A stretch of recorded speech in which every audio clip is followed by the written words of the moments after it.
Hello, my name is Andrew Briggs, and today we are working on how to learn and perform Piatti's Caprice No. 9, the Allegro bene spiccato. So the challenge of this caprice is how do we create this rolling spiccato where we have a nice impulse on the up bows to bring out a bass melody while we release on the down bows to create the upper note harmonies. And so before we begin to work on this, let's really feel that our feet are grounded into the floor. And so I like to go ahead and extend my feet out away from my body and then bring them in and moving in between this far away position and close in position until I find a midpoint that I feel the most grounded with my feet. So wherever that is for you, go ahead and find that. And once you find that, just feel that you're really able to connect to the floor via your feet. So once we have that, let's go ahead and start to focus on our right side of our body. And we're going to begin to push in with the right heel and then let it go. And what I want you to feel is slowly push more into the heel, and then once you get to your max point, just let go of the heel and see what happens with your whole leg and your whole body. So what is happening with your knee while you're pushing the heel? During the push and release, what is happening with the leg muscles? Do you feel different muscles in your lower leg versus your upper leg engaging during the push? And what happens when your heel releases? And then do you also feel movement in your pelvis as you push the heel during the push and release? So go ahead and do that a few times. And as you become more familiar with this push of the heel, you can go ahead and speed up the movement. So go ahead and push the heel and release at a quicker rate. And then just notice how the rest of your body starts to react to all of this impulse and release.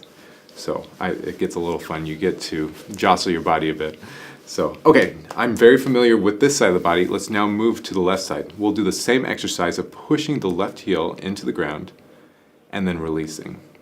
And again, we're taking note of what happens with the knee, what do we feel in the leg muscles during the push and release, and also what's happening in the pelvis. Do you feel the pelvis moving as you push and release this heel?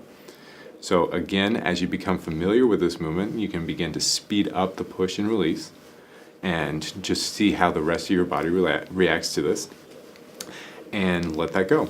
So we've isolated both sides of the body with the heels, and let's go ahead and pair the right heel push with every up bow of this low note melody. And we're going to start off just with the bass melody before adding the whole caprice in at the beginning.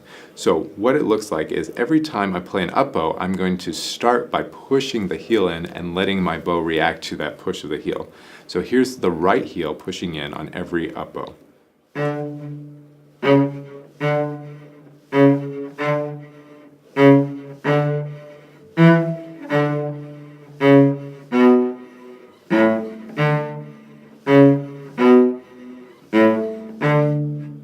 So I'm noticing a couple things that are happening during the push and release. So what happens when you're pushing in the heel and what happens to your arm when you release?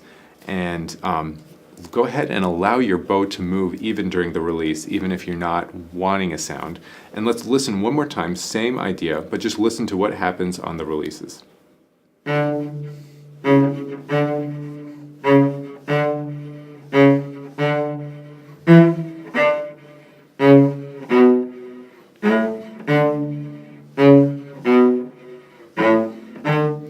So on the impulse, I get that up bow to bring out the melody of the bass, but you also hear on the release there's a little bit of recoil from the bow on a down bow.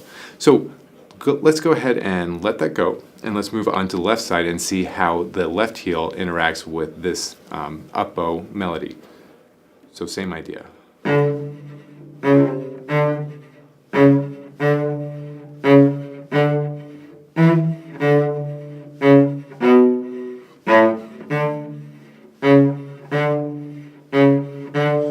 Okay, again, I'm leading the impulse with the push of the heel, but I'm also letting the bow arm move when I'm releasing the heel. And you can notice the difference between the two sides, which one was easier for you to play, the up bow staccato, and which one sounded better. So let's go ahead and choose one side that works best. I'm going to choose the left heel for myself, and let's go ahead and allow the heel to speed up. We're still just focusing on the melody.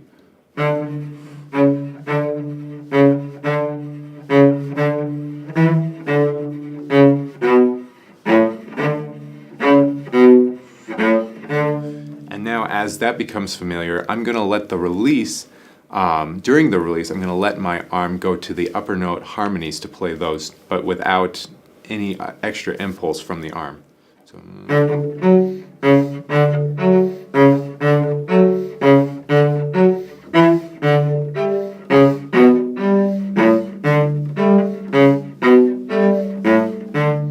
okay, and so let's see if we can go even faster and get closer to that performance tempo we're looking for.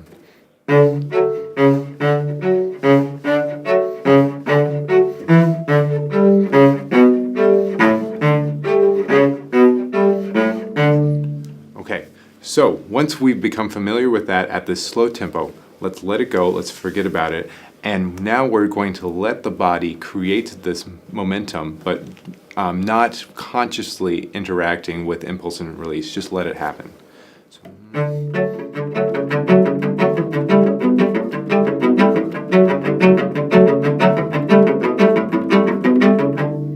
So what I'm feeling right now is that my pelvis is free to move, and this freedom of movement is allowing for the impulse and release to happen naturally.